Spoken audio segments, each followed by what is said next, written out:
Just imagine the product you're wearing. Imagine the cotton growing in the field, and then you harvest the cotton and you make a fabric and you send it to a factory and humans sew it, and then it goes into a warehouse and then it goes to a store and it gets to you, and maybe you send it back because you didn't like it, and then it goes to another consumer and they wear it 3 times and it goes in the trash. Why are we doing that? That's crazy.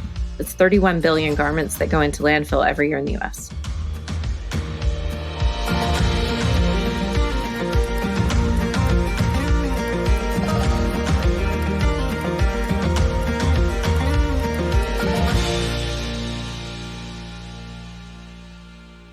Hey folks, I'm Conor Gaughan, and welcome to Consensus in Conversation, a podcast where I talk to innovators, entrepreneurs, and thought leaders who are committed to building successful businesses that also help us build a better world. Have you ever had that weird experience where you learn about something for the first time, and then all of a sudden, you're hearing or seeing it everywhere? Maybe your friend mentions a band you'd never heard of, and a few hours later, you hear that same band on the radio. Well, that weird coincidence thing actually has a name. It's called the Baader-Meinhof phenomenon, or sometimes also the frequency illusion. In 1994, a man named Terry Mullen from St. Paul, Minnesota, wrote a letter to his local newspaper describing a particularly strange experience his friend was having. Mullen had recently mentioned a German terrorist organization, the Baader-Meinhof group, to his friend. And now his friend was noticing references to the group, which hadn't really been active for decades, popping up everywhere. Mullen coined the name Baader-Meinhof phenomena to describe this strange coincidence. And once the Pioneer Press published his letter, other readers reported experiencing the same phenomenon. A little over a decade later, Stanford linguistics professor Arnold Zwicky coined the phrase frequency illusion when describing the very same effect. Since then, there's actually been quite a bit of ink spilled by researchers trying to figure out why this seems to happen. The general consensus is that it's a combination of multiple cognitive biases and attention-based effects, including recency illusion, aka the assumption that the things you have just noticed have been recent developments, plus confirmation bias, and selective attention. Now, it probably won't surprise you to learn that Baader-Meinhof phenomenon can be the best friend of marketers, which leads me to today's guest. You see, a few months ago, I was watching a closet cleaning video on my TikTok. Yes, I have huge aspirations in life. I noticed the creator gathering up all these old clothes into a bright bag for a company called Trashie. I maybe watched the video a little too long, because the next day, I got an ad for Trashie on Instagram. Okay, that's not quite the Baader-Meinhof phenomenon, that's just the algorithm being spooky.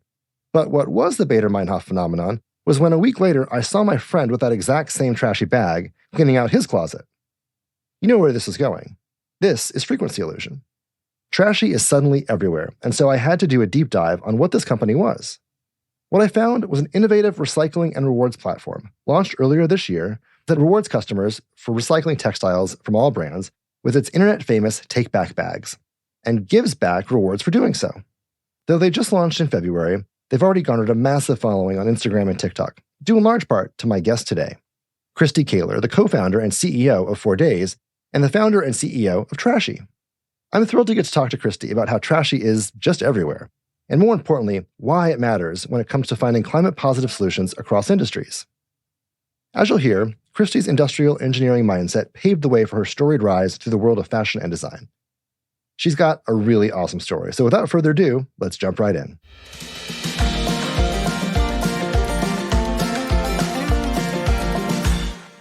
I want to hear all about the journey to Trashie, but I want to start before that and just kind of get a sense for you. Where were you raised? I grew up in Central Florida in a small town called Ocala, really actually like amongst the horse farms, which was idyllic in many ways and also equally boring. Which is creativity. I was always a math science geek. I actually accelerated high school so I could take more math. And I was a simultaneously very, very serious ballet dancer. So have always kind of balanced those two worlds, and actually had an injury at the end of high school. So ended up pursuing math and then engineering in undergrad. I mean, did you know that going into college you wanted to study engineering or industrial engineering, or was it just the math that was... I was a math major first, and I realized that was a career or lack thereof. At the time, I was like, well, this is fun for my brain. I don't know. And then I actually pivoted into biomedical engineering and have always really enjoyed kind of that side of science, but didn't really want to pursue the traditional medical career, and found business and business systems. And then I also added a painting degree to my undergrad. And so I was very unusual in my track and enjoyed industrial engineering for its kind of like systems thinking and optimization. It's kind of an ultimate math equation, but it's using real life and people and systems and, sometimes even like behaviors and preferences. And I was attracted to that. As you settled into that, did you have a sense for where you would take it or what you wanted to do when you became an adult, quote unquote? When I became an adult, I actually, funny enough, I left undergrad and I was like, I don't want to be a consultant. Everybody was like going into consulting. Right. Or into like some kind of new tech, but not all that interesting to me yet. And so I started a company right out of undergrad called Elite Reservations. We did online reservations for hard to get into bars and restaurants. Cool. And so I think for me, it's like, I didn't know exactly, but I knew I always wanted to find opportunity and solve problems. And I was like, why are you calling people when you could do it on the internet? Right. I was actually recently told a story where like some guy has done this in New York, but he's doing it obviously all through like, sophisticated. I heard this. Yeah, exactly. I was like, I knew it.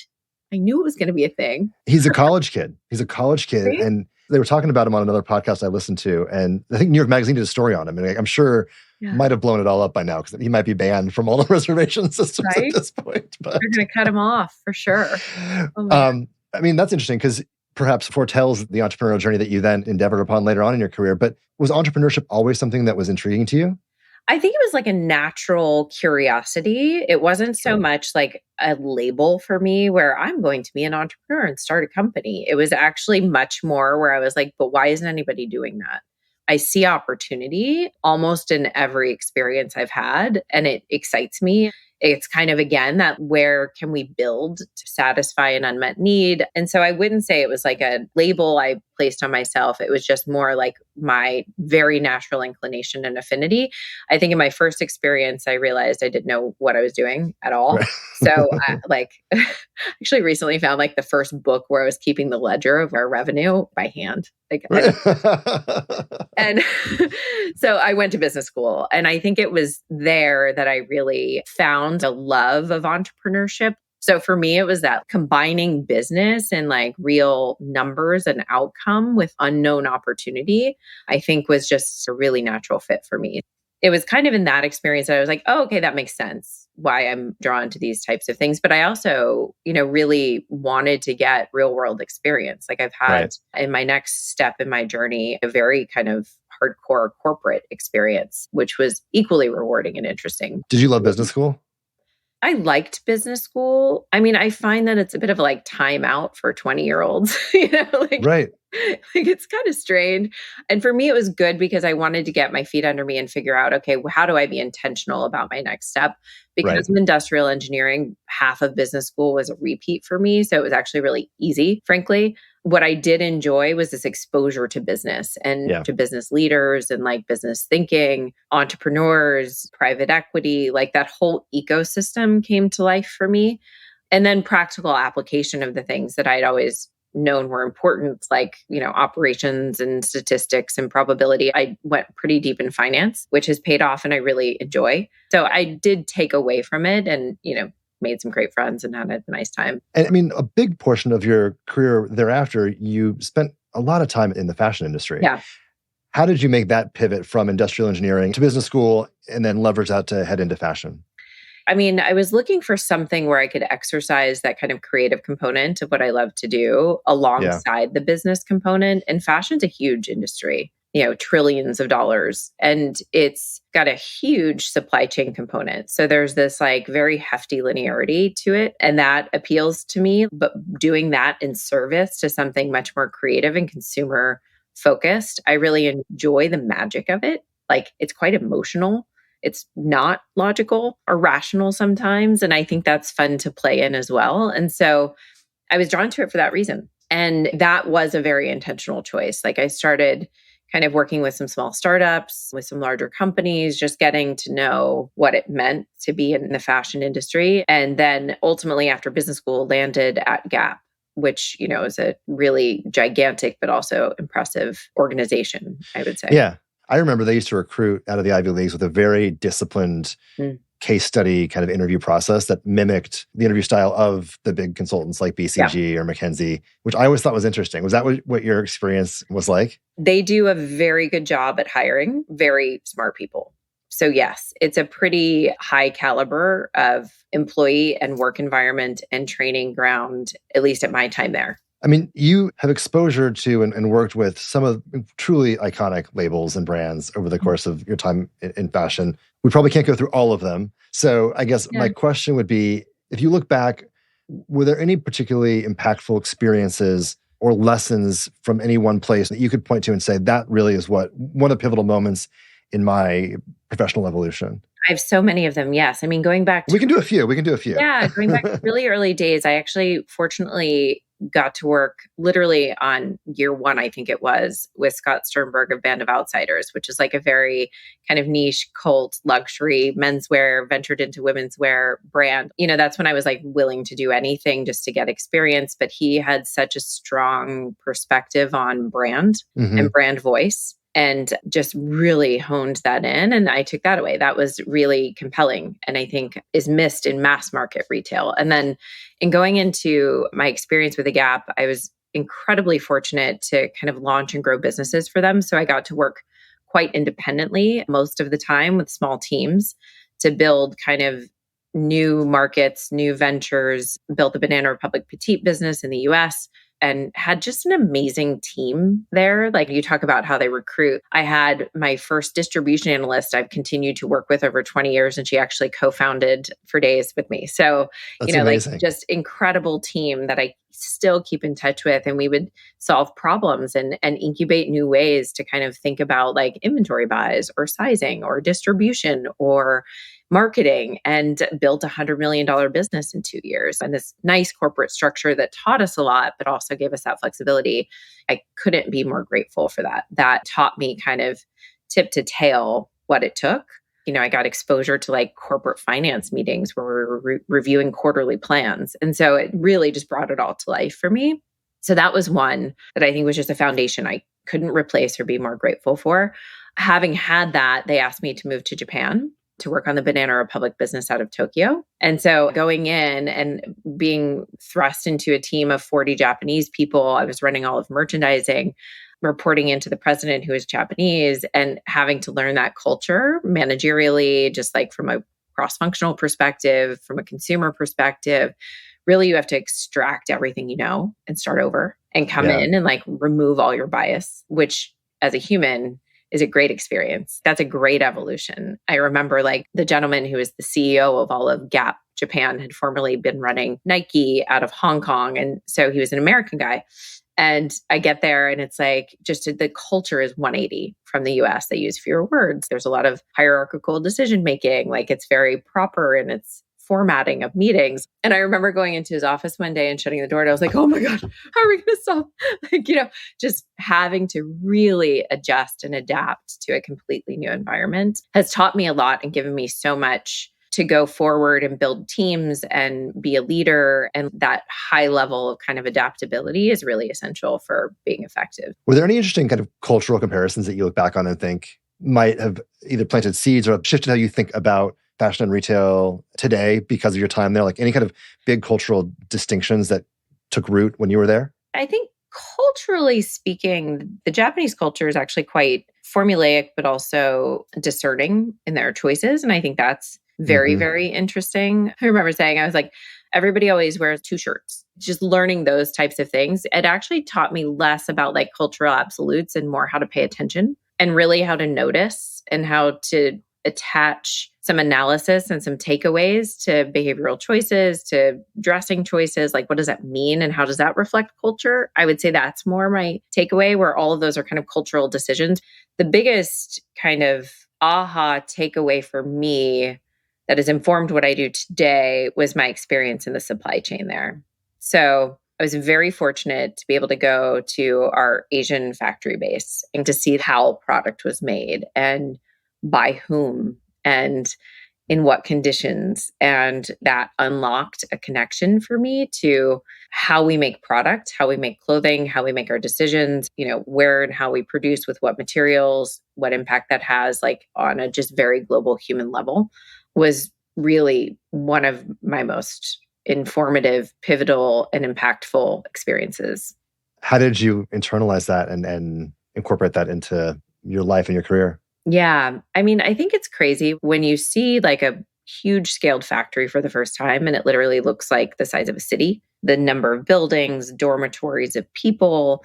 You really kind of come into it from the outside world and it's an entirely different organization. Mhm. And you realize that the decisions you're making and the shirt that you buy and the price point that you buy and the products that you buy all have an impact on how much you can pay these people, where they work, what conditions are required, and how the factory has to be run to make that happen. And then the fact that those products are shipped halfway across the world, live in a store, we don't treat them with respect. Maybe we buy them and throw them out.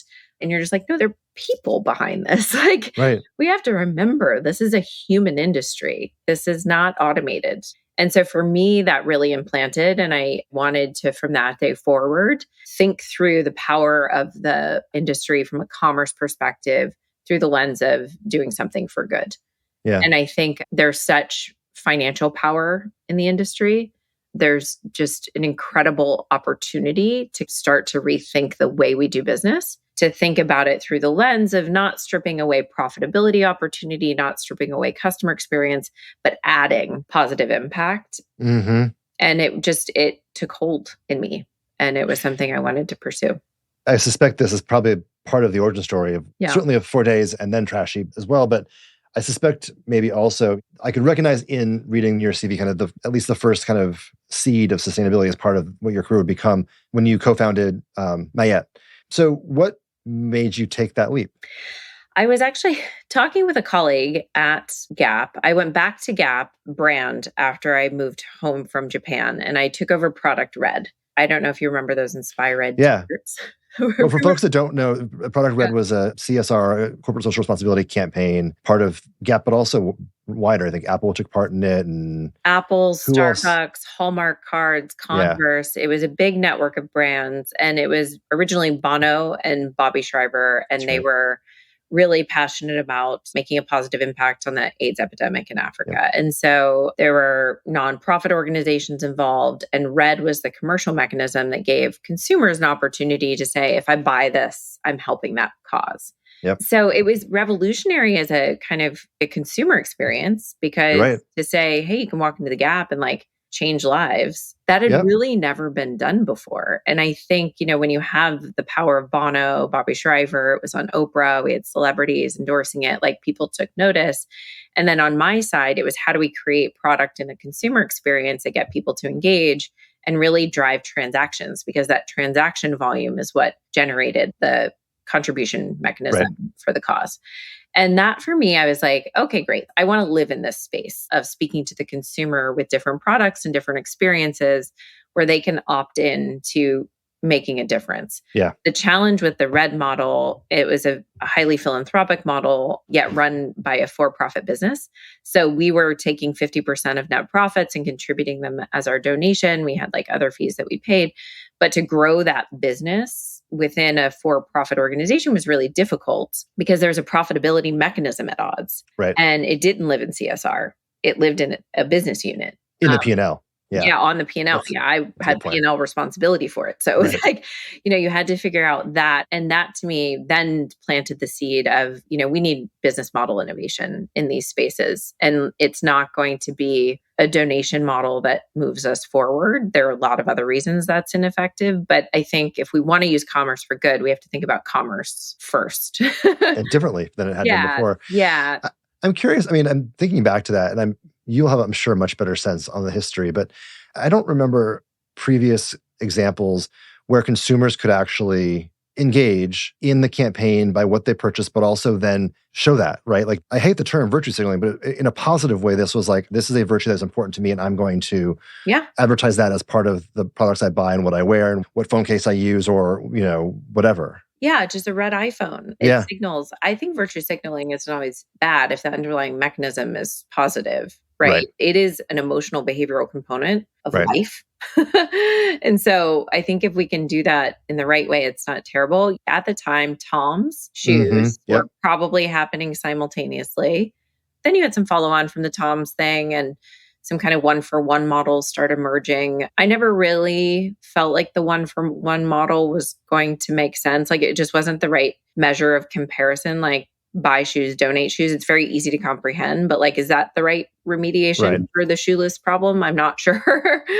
Again, it's that combination of philanthropy and commerce that I felt maybe wasn't as well thought out as it needed to be. So that's really where my kind of came from. It was born from my experience at Gap. I was actually talking to a colleague and I was like, but what if we could use supply chain innovation as a form of impact? Having spent time in supply chain and seeing the humans that were doing the work, I was like, there's an opportunity there to harness that component where we're already transacting, we're already paying for goods, we're already paying for a process. Like, what if we could use that piece of this commerce equation for good?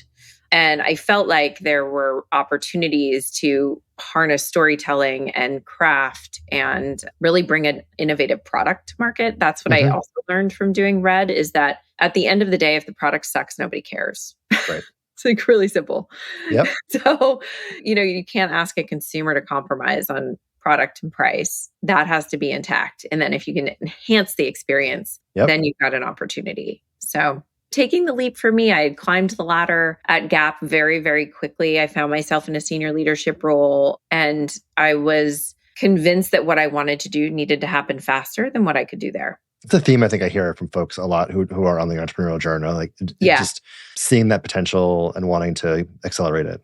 Yeah. And you have to do it in a riskier way than a corporate can do. Like, that's inherent in innovation, I think. And so, to really chart a new territory, I think it has to happen in an entrepreneurial space. So as we set the stage for Trashie today, I do want to hear more about 4 Days and the kind of the business model and business thesis there that I think sets the table for Trashie. Yeah. I mean, I had worked in the luxury space, started doing some work in circularity, which is kind of the segue to getting to where we built this company. I think being at the forefront of these sustainability conversations for longer than most, I was very fortunate to have a seat at the table for early, cradle to cradle conversations. I was sitting on a World Economic Forum Council on the future of consumerism, and just talking about larger trends in consumer behavior became really interesting to me. And as we started to see an emphasis on sustainability as a whole, but very few actual solutions, like, people care, companies care, nobody knows what to do next, is kind of how I saw the landscape. And yet we were seeing a shift in consumer behavior really around this concept of ownership, and this idea that owning things for forever was not really as appealing as it used to be. And then supplementary or complementary to that was this concept of regenerative systems. And how do you actually build systems from a supply chain perspective that can kind of retain maximum value, re-ingest materials, take post-consumer waste and turn it into something positive?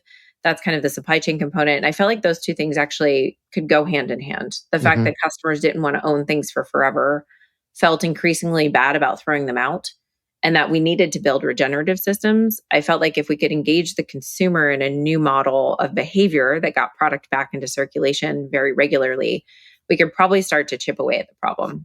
What I came to the table with initially, and where 4 Days was born, is my history informed this, but also I think kind of general thinking at the time, which was it was about the product. My t-shirt wears out, I should recycle my t-shirt. And we're okay, let's focus on what are the incentive systems and what is the supply chain and how do we regenerate cotton? And we did all of that to kind of get the model going. And we had a really strong response from consumers that, yes, I would like to recycle my t-shirts, and that's great. And then as we got kind of deeper into the model, we discovered that everybody just actually had a whole bunch of stuff that they needed to get rid of. I feel like this is what's universal for anyone that listens. You'll look at your closet and you'll be like, yeah, a lot of stuff. Yeah. I ask this question all the time in a room, and it doesn't matter if it's college students or supply chain experts. I was just giving a talk in Hollywood, and I was like, who here has too much stuff? And it's the whole room kind of goes like this. Yeah. And as fashion industry experts, we often think in terms of materials, and we think in terms of brand. And when I stepped into the consumer's life, I was like, oh no, you just think about it as my old stuff. Yes. Yep. That's as far as we get. And it's usually people I have a pile. I'm I know your pile. The purge pile. Yeah. Yeah. And so 4 days was a great way of starting to test this kind of concept out with consumers to say, okay, what would you like to recycle? When would you like to recycle it? What does that mean to you? What do you want to do next? How do we incentivize that behavior? How do we educate about sustainability, regenerative concepts, like what happens to your clothes stories, and how do we process them? And what is the impact of recycling versus throwing things out? I think when you take a step back and tell consumers, like, just imagine the product you're wearing, imagine the cotton growing in the field, and then you harvest the cotton and you make a fabric and you send it to a factory and humans sew it and it goes into a package, and then it goes into a container, and then it goes into a warehouse, and then it goes to a store, then it gets to you, and maybe you send it back because you didn't like it, and then it goes to another consumer and they wear it 3 times and it goes in the trash. Why are we doing that? That's crazy. That doesn't make sense. And that happens 85% of the time. It's wild. It's 31 billion garments that go into landfill every year in the US. Every year. And this isn't the only waste stream that has this problem, but like this is a huge, crazy waste of materials and inputs, quality, cost inputs. Labor, time. Yes. Why are we doing that? So that's really got us to where, we wanted to launch something more comprehensive and bring it full circle to say, how do we bring the consumer market along with us? Like, how do we bring somebody like a Gap into this conversation in a way that it works for them, understanding their pressure, their economic pressure, their forces, their supply chain needs, their consumer needs. So give us the elevator pitch for what Trashie is, because I think that'll help close the circle. And then we can jump back and talk about kind of when that switch flipped for you. Yeah. So Trashie is a recycling and rewards platform. Our headline is we're a rewards platform for anyone with too much stuff. And so we've really made it easy for consumers to recycle clothing at the end of life. So when they're finished with it, anything unwanted, consumers buy a take back bag from us, which is our recycling product. It's a big 2-foot by 2-foot bag. You can fill it up with any clothing from any brand in almost any condition, sheets, towels, accessories. So really anything in that pile we'd like to be able to take from you. You send it back to us and you get rewarded in what we call Trashie Cash, which connects to a universal rewards platform. That platform allows you to kind of earn and spend across all of our various retail partners and derive financial value from that act of recycling. I love it. I mean, I think more and more people are seeing these in the wild. I just ordered my first, but before I did that, I actually saw my best friend had one in his closet. And I was like, there we go. We'll talk about the marketing in a second, because I think your marketing is great. So you've got 4 days and you're kind of noticing and seeing this opportunity. When did it become clear? When did you realize you needed to, Trashie was its own business? And how did you kind of make that leap? Yeah, it was really the take back bag success. We launched as an experiment, like the true entrepreneurial spirit where you're like, let's just put it out into the world.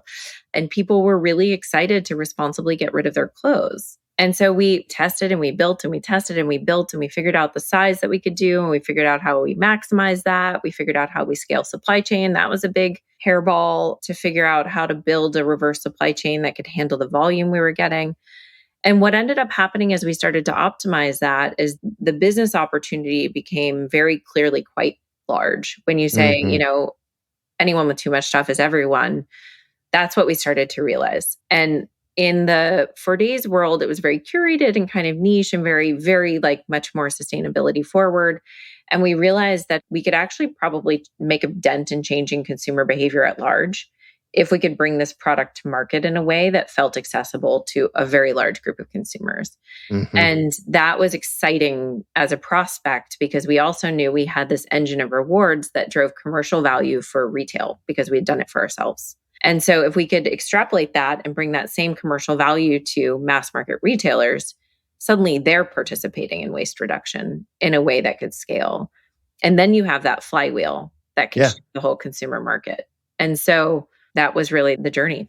What were the conversations with big fashion, big retail like? Did they see this immediately and say, oh my gosh, yes? Or did it take a bit of a sales pitch to kind of bring them into the Trashie family? I mean, it's both easy and difficult in the sense that I think most large companies are struggling with their sustainability strategy today. They've tried a few things, not always with wonderful success, often at great expense. We're the opposite. We come in and we say, hey, this is a really easy product to stand up. It operates and walks and talks like a pair of socks on your website. Like just throw it up as a product. You can sell it. and we do the rest. And we help bring you into our reward cycle and you get acquisition and retention opportunities. Typically, they're like, wait, what? Right. You're going to drive revenue? We're like, yeah, we're going to drive revenue from day one and we're going to get people back into the cycle. And so I think once they wrap their head around that and understand that there's a willingness to pay from the consumer side, as long as there's a nice kind of incentive on the back end, then that's where that switch flips. And it's a really exciting conversation. And then we get into the weeds on like what happens to the product and how do we recycle and how are we, really vetting and tracing all of the kind of recycling activities that are important for impact. But that's typically the process. Shock and awe, and then like wrap my head around it. And then it's like, oh, I think we could do this. I'm like, yeah, you can. So that's the perfect segue to continue this circularity loop. Like talk to folks about some of the highlights of what you do with it, how you think about the upcycling and recycling and, what the exact same conversation you might have with the retailer. Give us that example too. Yeah. I mean, I'll start kind of from like where I started with this and where we are in reality today in life. So perfect vision is that everything is designed to be regenerative and we have this amazing technology that can recycle clothes. We're not there. The recycling technology we have today is still very limited and focused in both scale and capacity. So meaning like we can't take that much and we can't really put that many fibers through like a fiber to fiber process. But we have all these clothes that we need to take care of. And so what we have built and what we do with all the product is a very detailed sort and grade. And so right now, if you look at kind of circularity as a whole, we have a collection problem and we have a sorting and grading problem. That's the first step in being able to get to that. Let's recycle everything. If it's all a leaky bucket going into the trash, we have no hope. So we sit at that stage of like, let's make a really easy collection opportunity for consumers to engage with, and then sort and grade all of the product. So every item we collect goes through up to 7 steps of sorting and grading and ends up in one of 253 buckets. Yeah, 253 grades. So that's important because it means that we know what we've collected and we can find the next best and highest use for it. Right. That's like first principles of circularity, retain highest and best use. And sometimes that can be reuse. And that's good because the garment's been made. We don't want to break it down if somebody can still wear it. Yep. Sometimes that is breaking it down. And that can be things like industrial rags that are used for cleaning. That can be carpet insulation, car insulation, other fibers that go into like pet bed filling and like punching bag filling, crazy. And then where we innovate is on the fiber to fiber side. And so what we've been working toward is better sorting capacity to get to 98% cotton, better sorting capacity or technologies to get to 100% polyester. How do we feed those into innovative supply chain partners that are working on post-consumer recycling? How do we turn those into fibers? So when we're collecting, we can get better and better and better at doing that. We have a huge funnel product, so it's fun to play with. I love it. And again, I want to just highlight it one more time because when you think about the total addressable market at the start of this conversation, how much of our fashion industry, how much of our clothing ends up in landfills?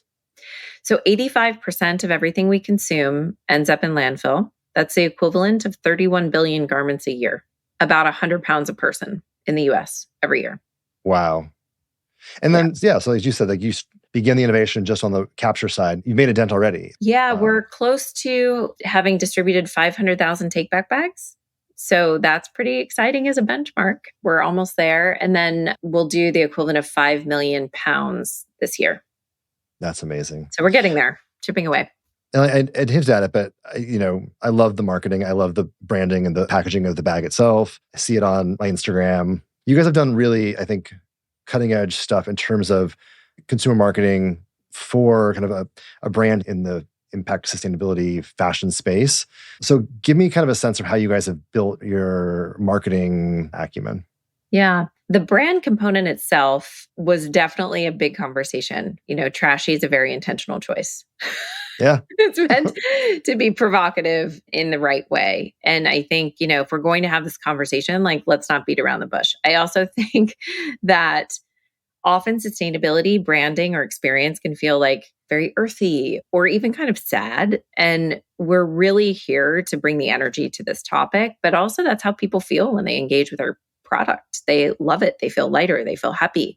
We have a young consumer, like they live in this space of energy and color and vibrancy. And I think to your point of seeing the bag in your friend's house, like that's it. Like you want to look at it in your closet and love it. Yep. And that love will get you to do it and do it again and do it again. And so those choices were made around the branding and the brand experience. I think from a marketing and marketing acumen perspective, we're very community forward. And so we have built a very strong kind of community that contributes to like UGC and clean out videos. Yeah. Yeah, the videos. I've seen them. Yeah, they're so fun. And people love doing them. People love making them. People love watching them. They're very real. It's like, how do I connect with this person or this kind of experience? And we just bring that forward and kind of create that opportunity for the community to speak on behalf of the service. It feels very unique to us and also obviously authentic in our mission and what we do. Yeah. I mean, I can see from an outsider, like the linear progression from the marketing genius that propelled Gap in its heyday era to this. And what's interesting is, fashion, I think fashion generally has a pretty sophisticated sense of brand relative to a lot of other industries. And you just kind of said this, that we don't always see that translate into folks who are doing work in sustainability or conservation or environmentalism or social impact. And so I think it's really cool to have you kind of connect those dots in a real meaningful way. Yeah, it doesn't have to be that way. Yeah. I mean, given your pedigree in fashion, I'm curious how you just kind of take a step back and talk to us about the industry in general. How do you think the industry is doing, and what can the industry in general be trying to do better to be better global citizens? Yeah, I mean, I think from like a principles and philosophy perspective, I do think wages and workers, environment is really important. And I do think materials and health and safety across the board are really, really, really important. And I think doing more in both of those spaces or something within their control, it definitely has an impact on price and margin. And it definitely has an impact on strategy and financial planning. But that's something I think within reach today to make some commitments toward that human component. And I do think the health and safety piece from a materials perspective dies. We all wear this on our bodies. Like we're concerned about the food we put in our bodies. We should be concerned about what we put on our bodies and in our water. And I think that those pillars are super important. And I think large supply chains can actually have an impact there.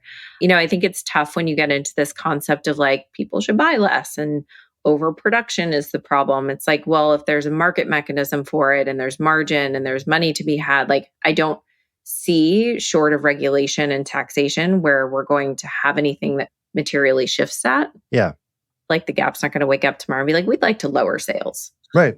So that's just not going to happen. So you could be more efficient. That would be great. I think people are trying because that would be financially beneficial. Yeah. I think at the end of the day, people are really scared to talk about this. And I think that's actually the biggest problem I see. Interesting.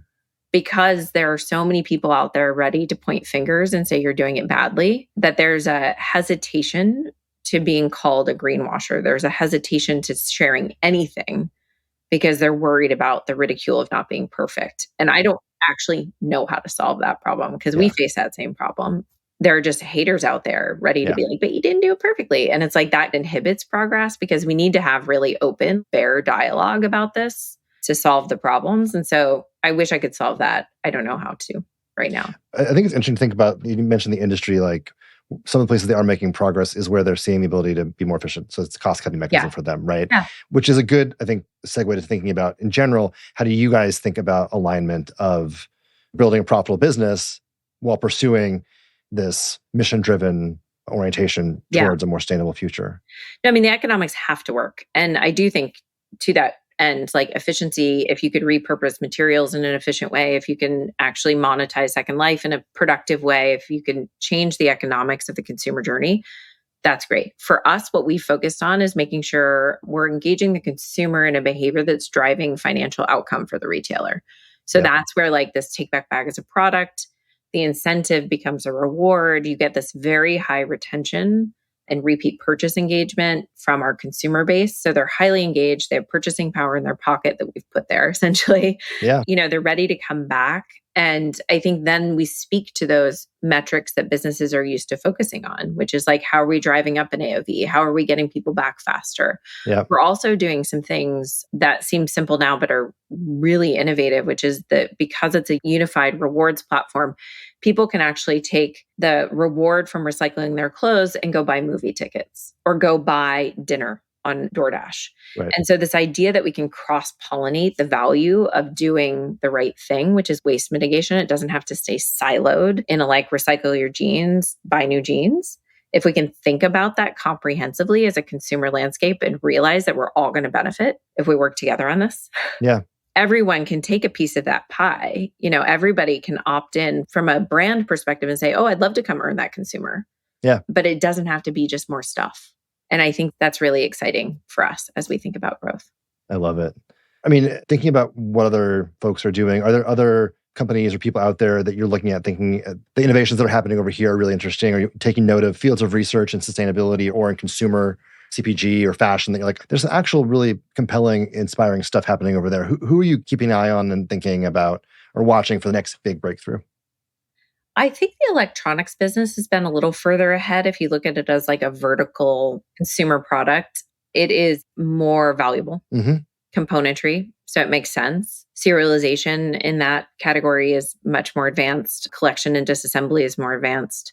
And so that I've always looked to as like they're kind of just a little step ahead from a supply chain, or what I would call reverse supply chain. Right. I think that's very interesting. And then there are little pockets of innovation in very unexpected places. I was just meeting with an investor who was telling me about like the car parts industry and what they're doing. And, I think there are definitely pockets of innovation. We stay close to kind of general principles of circularity and sustainability, having been, again, like just very deeply involved in those from the outset. But I think if we can shift behavior in a new way and really try to tackle the biggest pain points or the biggest bottlenecks, that's the role that we think we can play.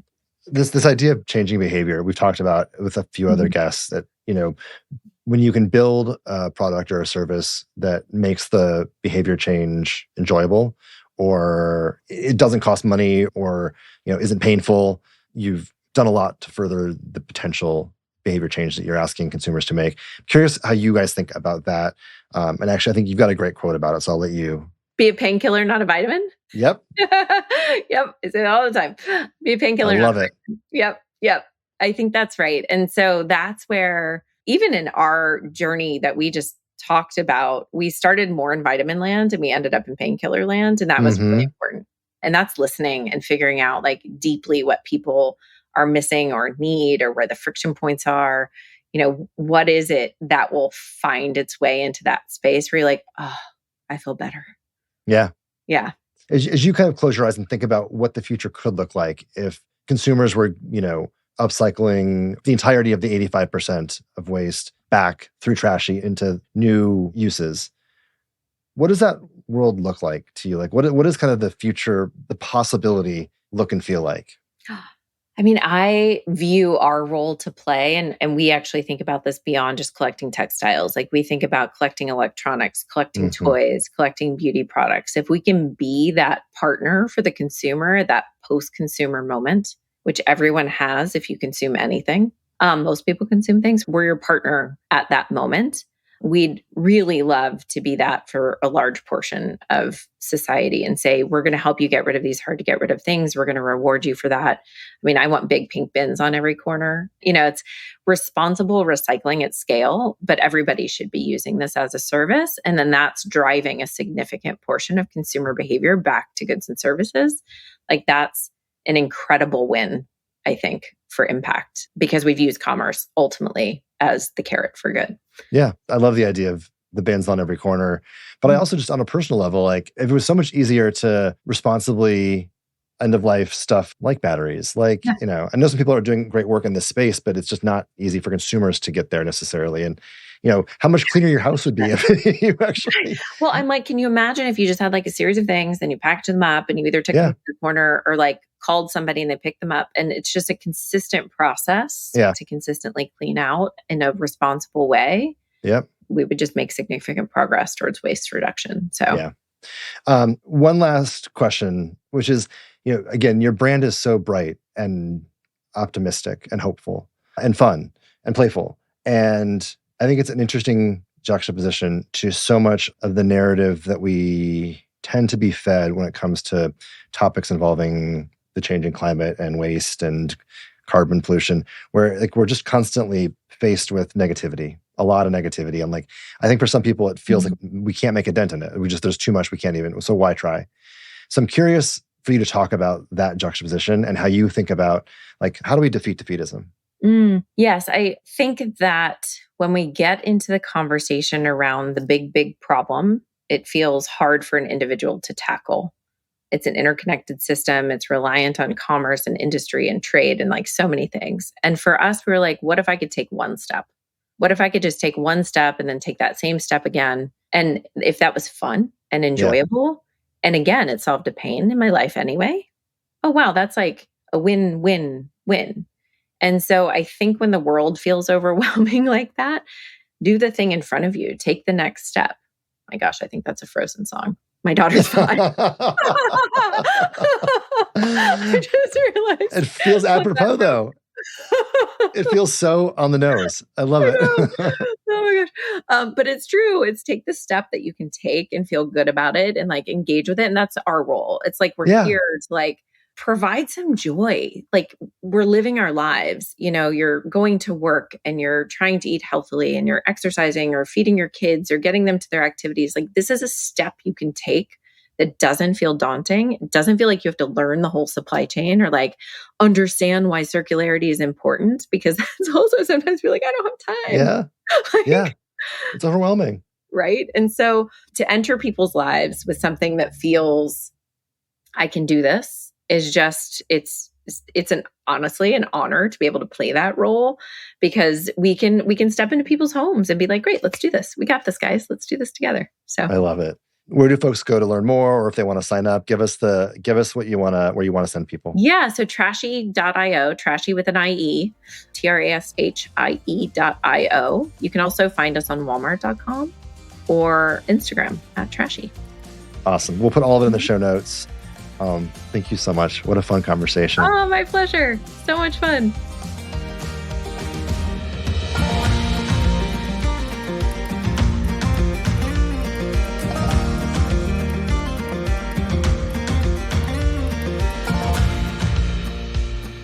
A massive thank you to Kristy for taking the time to join us on CIC and giving us such great insights. You can learn more about Trashie by visiting their website, trashie.io, or checking out their socials at Trashie on all social platforms. Remember, they spell Trashie, Trashie. As always, you can reach us by email at cic@consensus-digital.com. That's cic@consensus-digital.com. Or you can connect with me directly on LinkedIn and Threads at CKGaughan. That's at CKGaughan. We'd love for you to reach out with any questions, comments, or ideas sparked by today's chat, or if you have a great suggestion for a future guest. We love to hear your thoughts and get your feedback. It's always fun to connect with folks who share our passion for these topics and helps us to make a better show. Finally, if you did enjoy the show today, the best way you can support us is to give us a follow and leave us a review wherever you listen. That really helps us to grow our reach and continue bringing you more awesome conversations with the business leaders you want to hear from. Thanks, everyone. We'll be back next week with a brand new conversation. Consensus in Conversation is hosted and executive produced by me, Conor Gaughan. The episode was produced by Will Gatchell and Jeff Rock, with editing from the good folks at Reasonable Volume. Special thanks to the Consensus team, including creative director Kate Tucker, Greg Hergel on research, and Patrick Gallagher on strategy. Consensus in Conversation can be found on Apple Podcasts, Spotify, YouTube, or wherever you listen. Consensus in Conversation is a podcast by Consensus Digital Media, produced in association with Reasonable Volume.